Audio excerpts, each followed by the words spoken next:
దేశ నిర్మాణంలో చట్టసభలు రూపొందించిన చట్టాలను అమలుపరచడంలో ఐఏఎస్ ఐపీఎస్ల పాత్ర ఎంతో కీలకమని తెలంగాణ అసెంబ్లీ స్పీకర్ గడ్డం ప్రసాద్ అన్నారు. పీర్జాదిగూడ మున్సిపల్ కార్పొరేషన్ పరిధిలోని ఉప్పల్ డిపో వద్ద చిన్నారెడ్డి ఎన్క్లేవ్లో నూతనంగా సిగ్నేచర్ ఐఏఎస్ అకాడమీని ఏర్పాటు చేశారు. దీనిని మేడ్చల్ నియోజకవర్గ కాంగ్రెస్ పార్టీ ఇన్ఛార్జ్ తోటకూడ వజ్రేష్ యాదవ్తో పాటు గడ్డం ప్రసాద్ ప్రారంభించారు.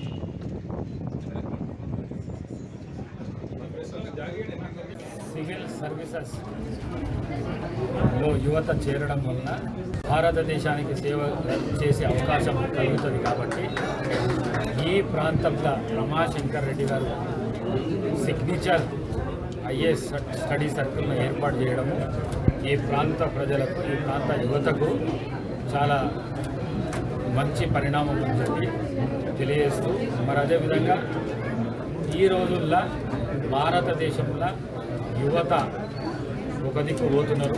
ఆ పోయే వాళ్ళందరినీ నా రిక్వెస్ట్ ఒకటే, సివిల్ సర్వీసెస్ అటెండ్ కాండి, ఈ సేవలు దేశానికి అందించండి అని చెప్పేసి కోరుకుంటూ సెలవు.